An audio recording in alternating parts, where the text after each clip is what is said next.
أهلا بيكم في حلقة جديدة من بودكاست بيلدت. ضيفنا النهاردة بيقدم نموذج مختلف لبزنس مش تقليدي، بزنس قائم في الأساس على خدمة المجتمع ودعم مبادرة ال CSR من خلال تقديم خدمة فحص صحي حقيقية ومؤثرة. اطمن مد اللي مؤسسها دكتور معتز حسين.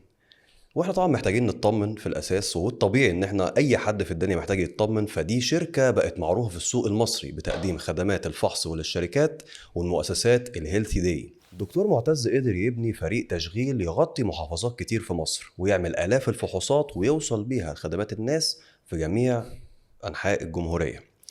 طبعا رحلته بدأت من فكرة بسيطة بأن الفحص المبكر مهم جدا لأي حد، وأن الشركات محتاجة شريك بتعتمد عليه بشكل كبير قوي. في الحلقة دي هنعرف إزاي البدايات بتاعت الدكتور معتز، وإزاي قدر يكبر البيزنس بتاع شركة الطمن، وإيه اللي خلاه يوصل للمكانة اللي هو فيها النهاردة دي. طبعا خلينا أرحب بدكتور معتز. إزاي حضرتك يا دكتور؟ اهلا بحضرتك يا استاذ عمر، وبشكرك على استضافتنا في بلتين. اكيد طبعا الشرف لينا. فطبعا انا كمان من شويه انا حابب بقول لهم انا متحمس جدا ان انا اقعد مع حضرتك، وان في تساؤلات كتير قوي حابب ان انا اعرفها منك، واجابات طبعا الناس محتاجين طبعا ان هم يعرفوها.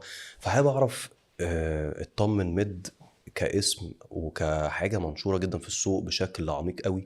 فعايز اعرف من حضرتك نطمن ازاي. احنا يمكن كلمة اطمن هي البداية والمضمون اللي احنا بنعمله. مم. احنا كان عندنا مشكلة من زمان. لما انا راجل صيدلي، تمام. ده الباك جراوند بتاعتي، واشتغلت في كوميونتي فارماسيز، واشتغلت كتير من الاكتيفيتي مم. من خلال الصيدلية. مم. كان دايما بيلمسنا نقطة المريض اللي مش هيصادف خدمة في حتة فيعرف المشكلة اللي موجودة عنده، اللي هو لما نيجي نقول المريض غير مقتدر، اه. اللي هو يا دوبك مثلا بيشتغل يومية او الكلام ده كله، مم. فالفلوس اللي في جيبه هي يا دوبك اللي بيقدر يكفي بيها نفسه. لكن الراجل ده بيتعب، مم. بيصدع، ولا هيروح يقيس ضغط ولا هيقيس مم. سكر، لان ميبي يكون التكلفة مش موجودة معاه. مم.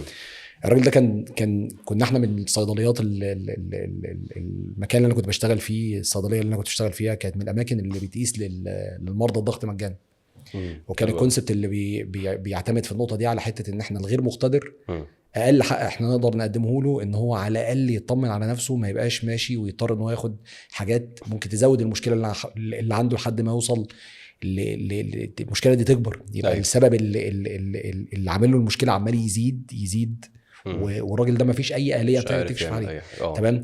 مع طبعا التكدس اللي بيبقى موجود في المستشفيات العامه، والناس دي ما بيبقاش وقتها دايما متاح. اكيد. من هنا شدتني نقطه حته ان احنا ازاي مم. نعمل الآلية دي تخلي المريض ده يستفيد من خدمه مم. راقيه مم. مؤثره بالنسبه له، مم. وتقدر ان هي تلحقه في المراحل الاولى من المرض قبل ما يدخل في اي مضاعفات يبقى ساعتها صعب علاجه او مكلف علاجه بزياده. مم.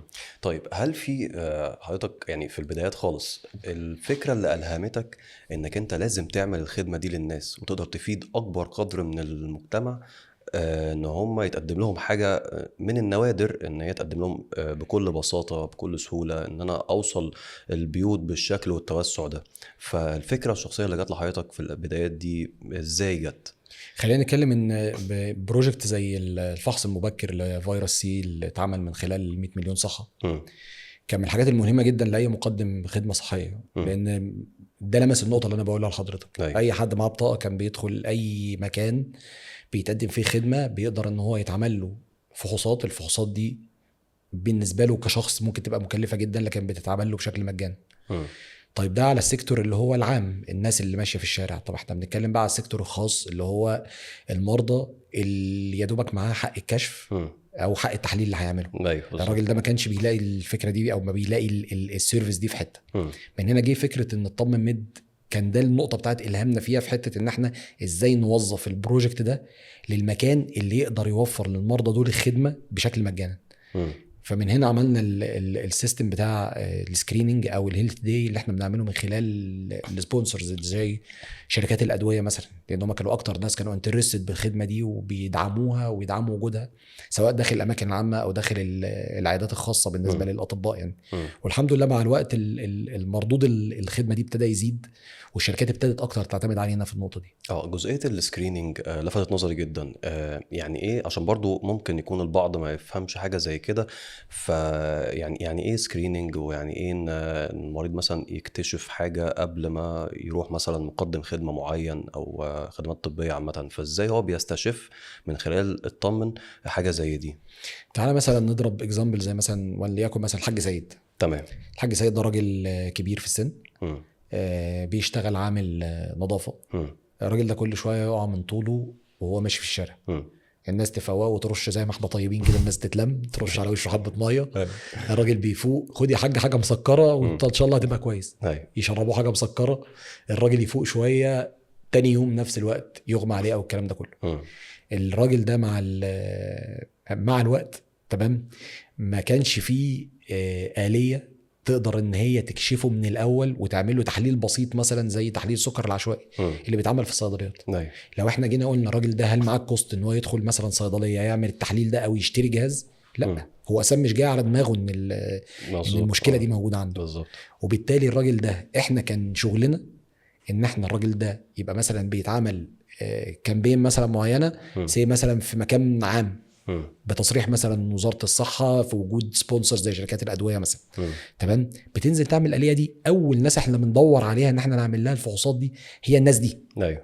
الراجل يجي يعمل التحليل بتاعه يلاقي ان هو السكر بتاعه مثلا طلع 300 او 400 ويطلع ان بسبب الاغماء اللي بيحصل له ده مثلا بسبب السكر. ده بمنتهى البساطه السكريننج هو مجموعه من الناس انت بتصادفهم في مكان بتعمل لهم فحص موحد بسيط، طلع لك منهم 20 او 30 عندهم مشكله. بتاخد ال 20 او 30 دول تبتدي تصعدهم للاجراء اللي بعده اللي هو الاجراء المعملي اللي لازم يتعمل لهم فحوصات كامله الخاصه بالمشكله دي عشان توجههم بعد كده للدكتور يبتدي ياخد معاهم الاجراء العلاجي. ده المسح الطبي او ده السكريننج. تمام. ده بمنتهى البساطه الفكره اللي احنا اتبعناها في الشغل بتاعنا، وده المسح الطبي يعني. طيب بالنسبه للتحديات، هل في اكبر، يعني ايه اكبر تحدي حضرتك واجهته في البدايه؟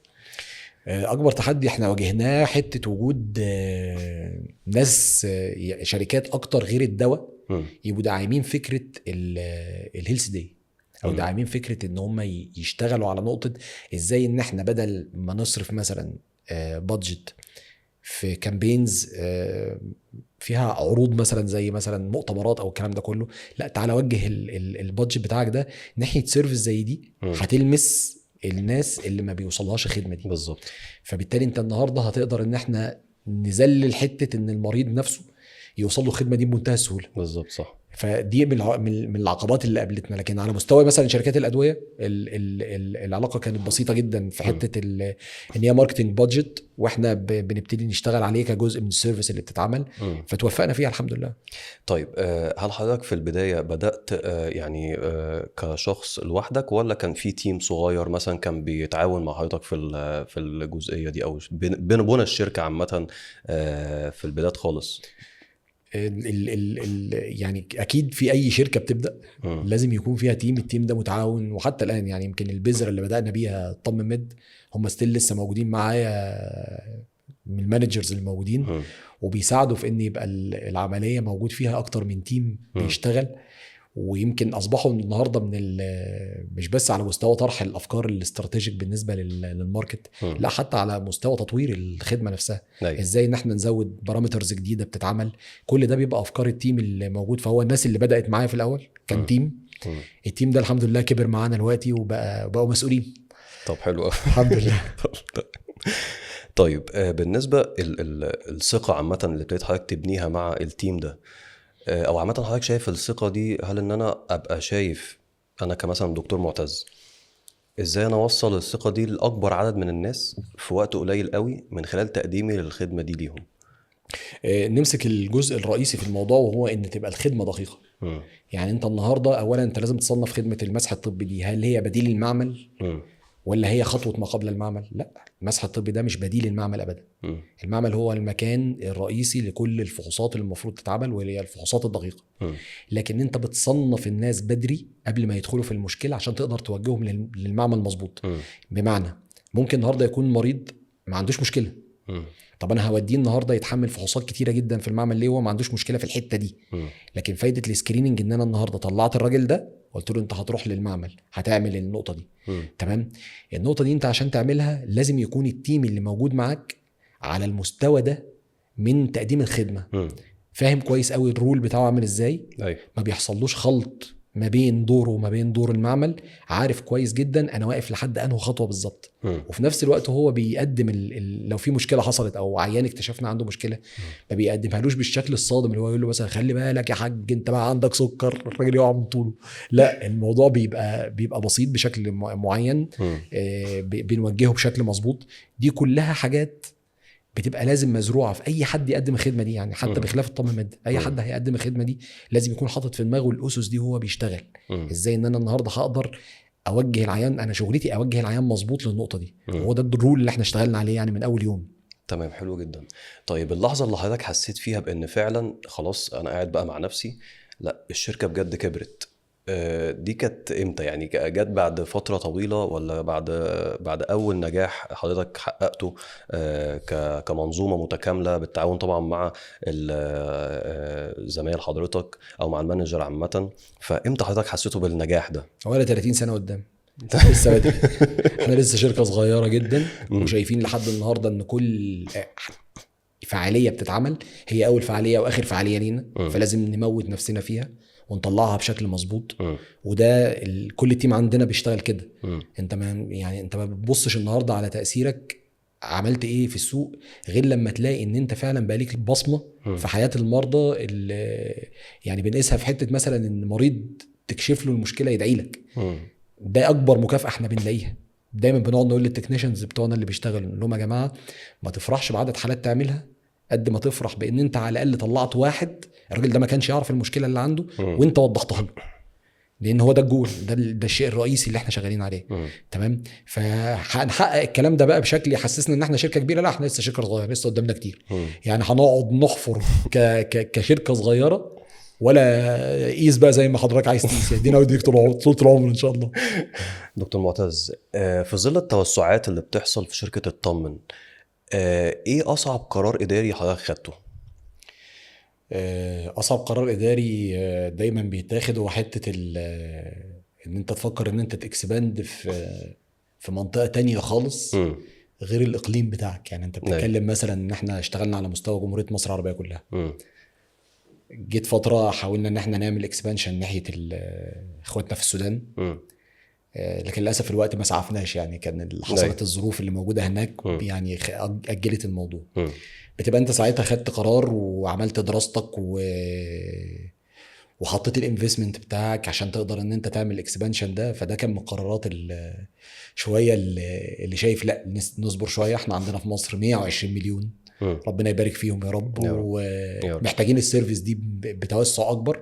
فانت بص جوه زي ما يقولوا كده، شوف جوه بيتك الاول وبعد كده ابتدي دور على بره. بالظبط. طيب من القرار ده حضرتك حاسس ان مثلا في خطأ في رحله النمو حصلت، فحضرتك مثلا مش ندمت عليه بس اللي هو حاولت انك تعيد ترتيب الفكر ده مره تانية او القرار ده مره تانية؟ بعتقد كورونا، يعني الفتره بتاعت كورونا دي لخبطت لنا كلنا حياتنا يعني. ويمكن زي ما هي لخبطت الحياه، لكن ربنا سبحانه وتعالى بيديك دايما الفرصه ان انت تبص في وسط المشكله تلاقي حلول. يعني احنا كان قبل كورونا احنا كنا بنشتغل في حته الديستريبيوشن، بنوزع الاجهزه اللي احنا بنشتغل بيها النهارده. ايوه. ففتره كورونا دي خلتنا نفكر احنا ليه البرودكت ده ما نحولوش لسيرفيس. بالظبط. فعملنا الموديل بتاعنا، والموديل بتاعنا مع الوقت ابتدى يكبر وابتدى يبقى ليه سبونسرز بيبتدوا ان هم يدعموه ويشتغلوا بيه، وابتدينا نلاقي الامباكت بتاع التاثير بتاعه على الدايره الصغيره اللي احنا بنشتغل عليها. تمام. طيب من ناحيه المبادئ اللي حضرتك بقى بتمشي بيها في نظام الشغل واداره حضرتك مع الناس دي بتبقى ماشيه ازاي؟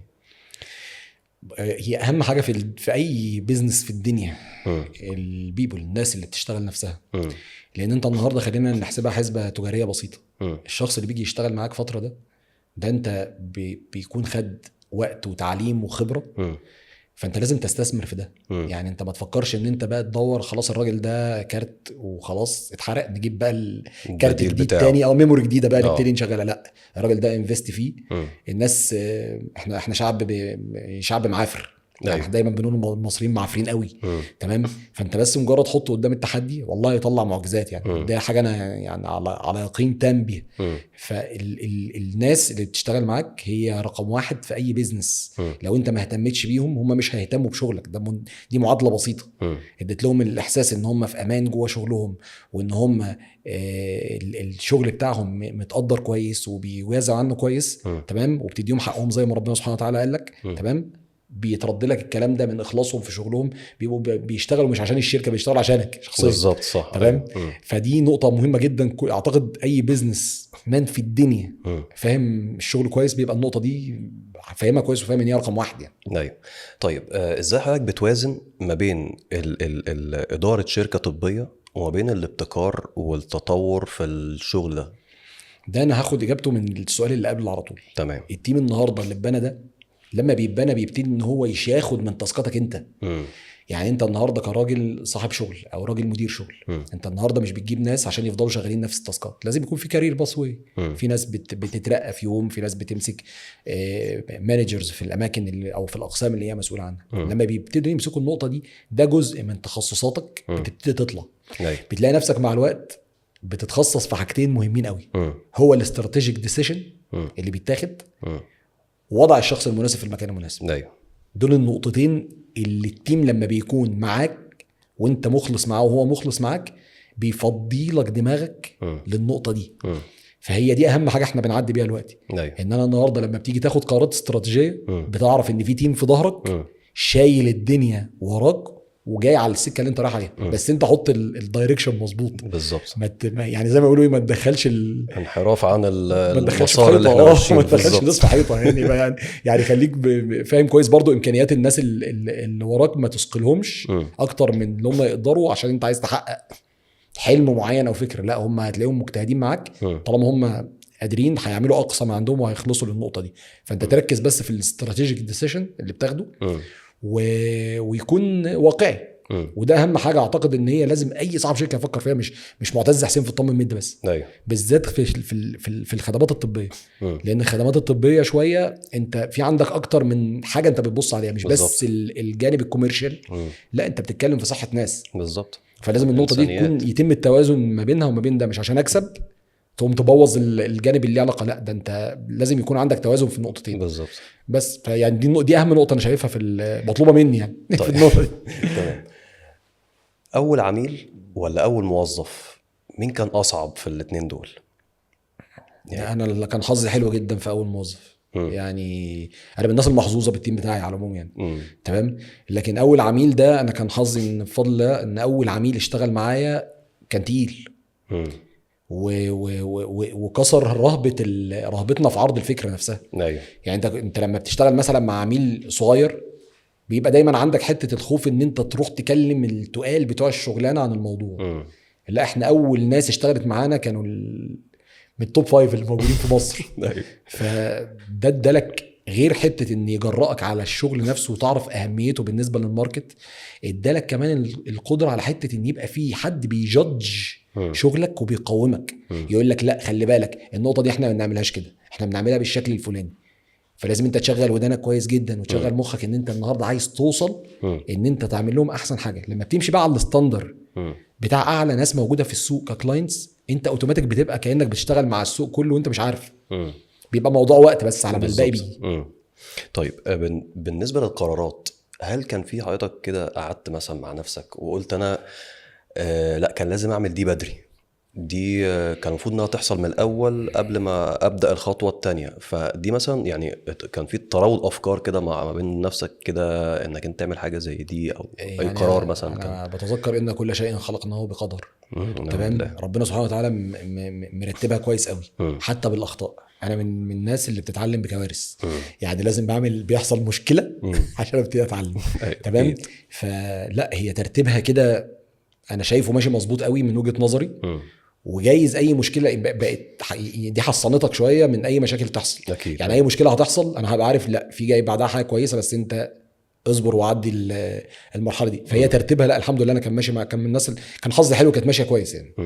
طيب لو مش معتز طبعا مع حفظ الالقاب، مؤسس الطمن مد، كنت حضرتك ممكن تبقى ايه في البيزنس عامه؟ في البيزنس عامة كنت هبقى، لا كنت هبقى مهندس.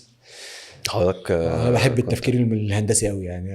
مع ان التفكير الهندسي بيبقى مثلا بيبقى فيه صعوبة شوية، او في ناس هو اناليتيكال، انا بحن ناحيه حته الاناليتيكال في التفكير أي. ده.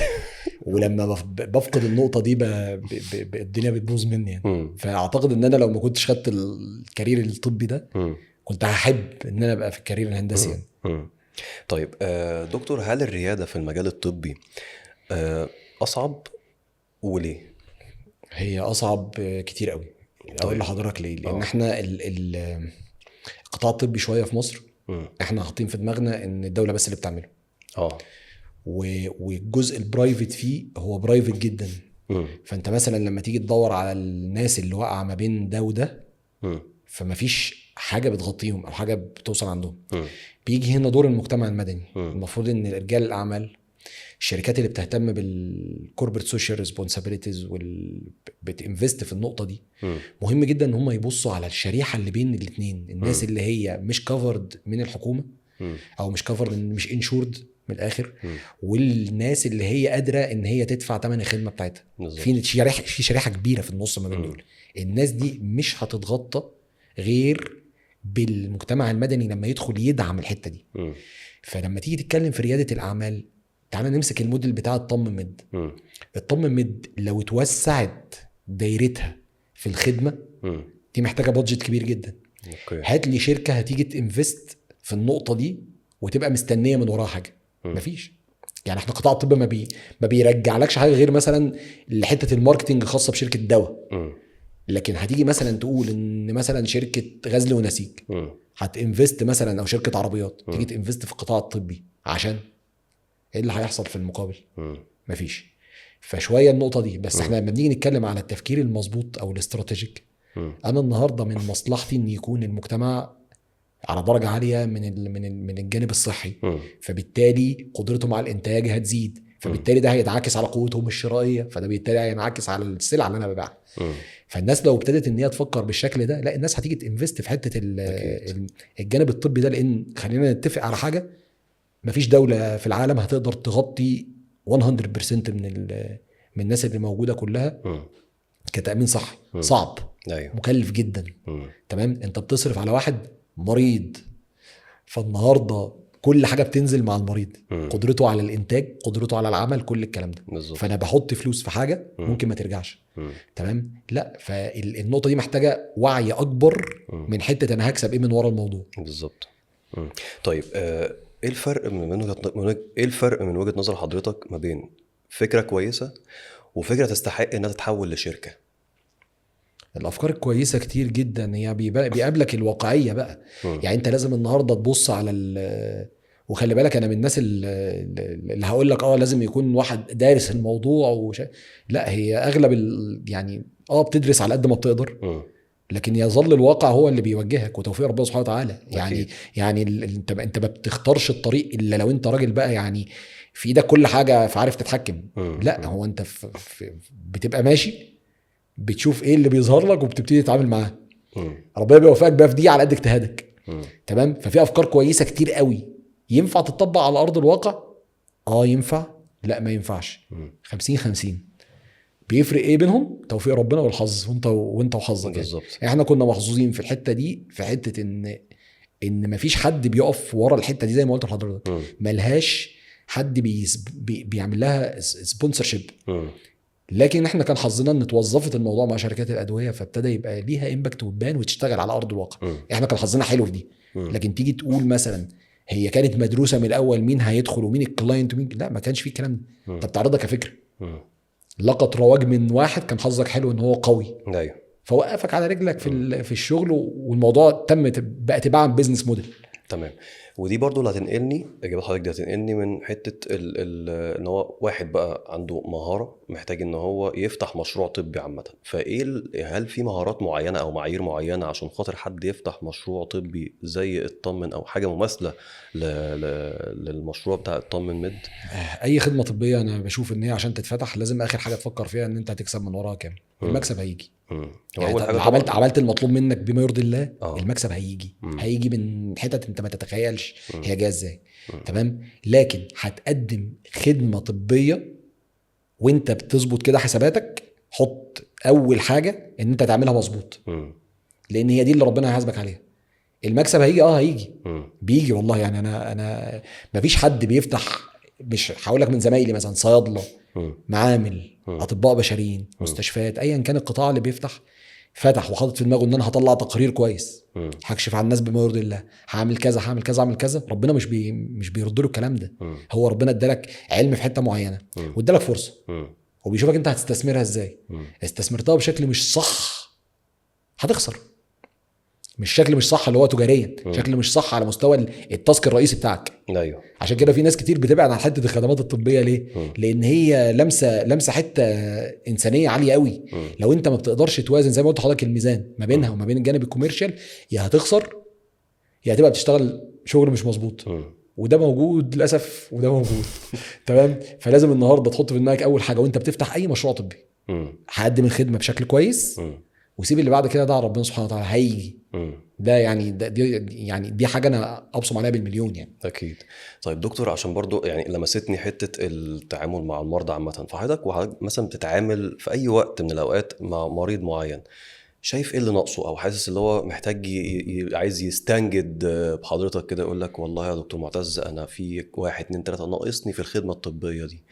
ايه اللي مثلا اللي حضرتك شايفه، او ايه اللي ناقص في الناس اللي تعبانين او اللي محتاجين يتوفر لهم صلاحيات اكتر من اللي موجوده حاليا؟ بص انا اعتقد ان احنا المريض عندنا طبيا محتاج يبقى مثقف شويه، بس مش مثقف الثقافه اللي تخليه ياخد القرارات الطبيه بنفسه او عن طريق بيج مثلا على فيسبوك او الكلام ده كله. لا احنا بنتكلم في حته ثقافه ان هو ايه الخطوات اللي انت هتمشيها. يعني احنا لما بنعمل خدمه السكريننج مثلا اللي احنا بنعملها دي، احنا بنعملها وعارفين ان زي ما قلت لحضرتك هي ليها ترتيب. انا هعمل سكريننج للمشكله اللي عند المريض في الحته الفلانيه، بعدي لازم يدخل المعمل، بعدي لازم يدخل الدكتور. الخطوات دي لو اتعكست او اتشقلبت باي شكل من الاشكال، تمام، في حاجه غلط هتحصل. تمام، في حاجه هنفقدها في النص. تمام. فالنقطه دي مهمه ان هي تكون عند المريض. انا عارف ان انا النهارده لو تعبان انا هروح مش هاخد اول مسكن هلاقيه قدامي، هروح اكشف. الدكتور لما يكشف عليا يبعتني للمعمل، ما كسلش واقول الدكتور ده بيكلفني زياده فين اروح المعمل، انا ده تعب حبه تعب بسيط. لا يا باشا، روح المعمل اعمل تحاليلك وارجع لدكتور تاني. ما تكسلش، عشان ممكن يكون الموضوع حاجه بسيطه وفي اولها. فحته قله يعني ضعف الثقافه شويه في النقطه دي في التعامل من المريض عندنا مع حالته الصحيه وصلتنا لوضع صعب شويه. هو ده اللي احنا بنعاني منه دلوقتي. فاحنا بنحاول نخش في حته صغيره كده. نحاول المريض اللي بيقع تحت ايدنا او بنقابله بنحاول نرسم له الخريطه دي على قد ما بنقدر، بنحاول نقربها له يعني. طيب انا دلوقتي بقى الفرصه جات لي بان انا اسال حضرتك. انا عارف طبعا ان السؤال ده يعني بالنسبه للاتش ار هو علامه تجاريه لازم يتسالها، اللي هو شايف نفسك فين بعد 5 سنين. فطبعا بما ان انا جات لي الفرصه دي فحضرتك اسمح لي ان انا انتهزها. حضرتك شايف بعد، مش هقول 5 سنين عشان طبعا يعني حاجه في علم الغيب، بس من خلال التطورات اللي حصل لو لسه بتحصل دلوقتي في الطمن مد، حضرتك شايف التطور ده هيوصل لحد ايه، او ايه الحاجه البلان اللي ممكن حضرتك تطورها في الشركه دي عامه؟ انا نفسي يعني من الحاجات اللي انا بستهدفها ان شاء الله وخططها في خطتي حته الامراض الاورام او الكلام ده كله، وازاي ان احنا نقدر نوفر ادوات بتعمل الفحص المبكر لحاجه زي كده. وهي موجوده بس طبعا مكلفه جدا. فالنقطه دي نفسي ان احنا نوصل مش هقول ان احنا كشركه مستعدين ليها، صعبه، محتاجه تكنيكاليتي اعلى بكتير، محتاجه تصاريح كتير، الموضوع مش سهل. بس يعني في تجهيزات فيها في الوقت الحالي ولا لسه ما فيش؟ ممكن لا يعني لسه ليها حزمه كبيره. يعني انا انت قلت لي 5 سنين فانت اديتني 5 سنين. طيب سيبني بقى ايه اجري من 5 سنين. تمام. لكن طالما انا قلت لحضرتك الكلام ده اعرف ان انا من النهارده انا بفكر فيه، ويمكن من قبل كده. لان انا من الناس اللي انا والدي رحمه الله عليه توفى بالسرطان من سنين يعني. الله يرحمه. فالموضوع ده بيلمس يعني لمسني ولمس حياه المريض اللي بيبقى عنده ورم، ولمس حياه البيت اللي حواليه يعني. الناس فاكره ان المشكله بتبقى عند مريض السرطان بس. لا، هو المريض ده واللي حواليه بيبقى بيت كله حاله بيبقى متلخبط يعني. فنفسي اوصل للمرحله اللي اقدر يبقى ليا دور في نقطه زي دي، ان الدوله بتعمل النقطه دي دلوقتي على فكره. في كشف مبكر يعني مبكر مجانا بيتعمل دلوقتي من مبادره الرئيس لحته الاورام، موجوده في اغلب المراكز الصحيه، بيتعمل مجانا. النقطه دي زي ما قلت لك بالظبط، الدوله بتعمل دور ومطلوب مننا كمجتمع مدني نقلدها في الدور ده ونوسع الدايره دي بحيث ان الناس اكتر تستفيد. لكن التكنيكاليتي غاليه وصعبه وعايزه اكسبرتس. الشكل ده من العلم ومن الشغل لسه مش متوفر عندنا في الطب المدني، لكن هنروح ليه ان شاء الله، هنروح ليه يعني، محطوط كهدف قدامنا وهنوصل له ان شاء الله ان شاء الله باذن الله. طيب لو رجع بحضرتك الزمن لورا شويتين، ايه اكتر نصيحه ممكن تنصحها المعتز؟ انا كنت ابدا الموضوع ده في بدايه المشروع يعني بتاعه. انا عايز اقول لحضرتك ان من وانا واقف في صيدليه، يعني من انا متخرج من 2004 وبقف في صيدليات من وانا طالب في كليه من 2000. اكتر حاجه كنت بحبها حته التعامل مع المريض. المريض ممكن توصل له يعني حتى الغير متعلم تقدر توصل له المعلومه الصح لو انت بس بتبسط اسلوبك يعني. الاسلوب او الذكاء الاجتماعي في طريقه التعامل بيختصر حاجات كتير جدا. اكيد حضرتك عرفت مثلا او سمعت كتير عن تلاقي مريض مثلا دخل لدكتور وقال لك الدكتور ده اسلوبه صعب، دي مش عارف ايه، دي حقيقة. واحيانا الدكاتره بياخدوا الاسلوب ده كنوع من انواع الديفنس عشان المريض ما يتكلمش معاه كتير. نص علاج المريض ده ما كانش 3/4 في ان انت تفهمه بالراحه. ممكن تخليه ما يرغيش برضو كتير وما يتكلمش في كلام فاضي كتير ويضيع وقتك، بس هي الطريقه. يعني انت حاول توصل للطريقه دي. الطريقه دي انا كانت عندي من وانا طالب، من وانا صغير. فلو كنت اتمنى ان بروجكت زي اللي انا بشتغله النهارده ده كان يبقى عندي الفكر ان انا كنت اقدر اعمله من ايامها من وانا صغير. بس هي ترتيب ان يحصل حاجات كتير، ضربات في حياتك كتير توصلك ان ده يبقى ممكن تبقى خطه انقاذ فتبقى بيزنس موديل وتبقى شغال. فهي دي النقطه، السيرف يعني سيرف، اخدم الناس. دي نقطه انا لمستها في شغلي ده قوي، كنت اتمنى ان انا اقدر ابداه من زمان. طيب دكتور، في نهايه حلقتنا طبعا انا عايز اعرف من حضرتك، احنا هنا في بيلدت بنستضيف اصحاب البراندات واصحاب الشركات الناجحين في مجالهم وفي رياده اعمالهم. فعايز اعرف من حضرتك نصيحتك ايه للشباب اللي لسه بيبتدي مشروع او اللي هو عايز يفتح مشروع عامه، مش شرط في المجال الطبي بشكل عام ولا، لكن هو حد في دماغه فكره عايز يعملها بس بشكل بسيط جدا. فايه الخطوات اللي يقدر يمشي عليها وايه المايند سيت اللي ممكن ان هو يلتزم بيها؟ خليني مش هعمل نفسي اب بقى وبدي نصايح والكلام ده، لان احنا لسه يعني حل للكل ماشيين بنخبط يعني ما عندناش الخبره الكافيه قوي اللي نقدر نقعد وندي للناس نصايح عن النقطه دي. بس انا هقول حبه حاجات من واقع اللي انا حياتي يعني. تمام. اولا لما تيجي تختار شريك، اختار شريك هو عارف دوره جوه منظومتك. يعني الشراكه دي احلى حاجه في الدنيا، بس لازم يكون كل واحد عارف دوره ايه. ما تخشش من الاول 2 يبقى كل واحد عايز يعمل مدير فالاثنين يخبطوا في بعض. وانا كان حظي حلو في النقطه دي جدا. تمام الحمد لله ان كان عندي تخصصات انا والشركاء اللي معايا. الحاجه الثانيه دايما يقول لك ايه، درج المصلحه ما حدش يمد ايده ياخد منه حاجه. كل واحد ليه مرتب بالظبط. بنبقى في الاول كل واحد مثلا بالذات مع الستارت ابس كل واحد شايل الموضوع، واحد بيدفع من جيبه واحد بيدفع من جيبه.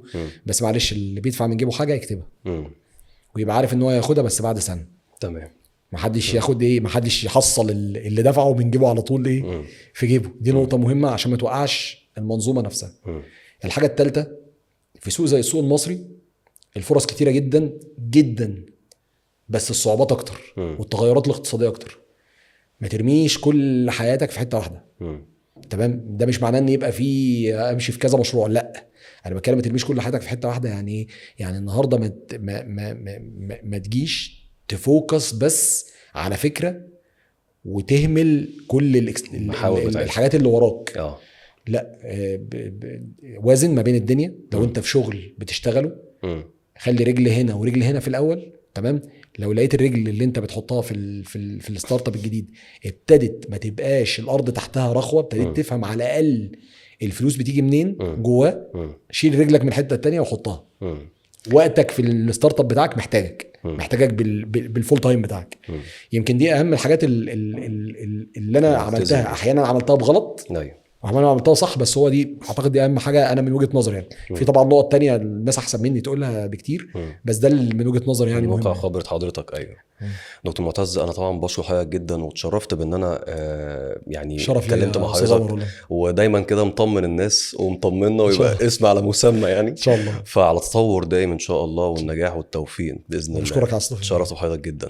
شكرا لحضرتك. وبكده نكون النهارده وصلنا لنهايه حلقتنا النهارده في بيلدت. كان مشرفني ومنورني النهارده دكتور معتز حسين، رئيس شركه اطمن ميد. اشوفكم ان شاء الله في حلقه جديده. سلام.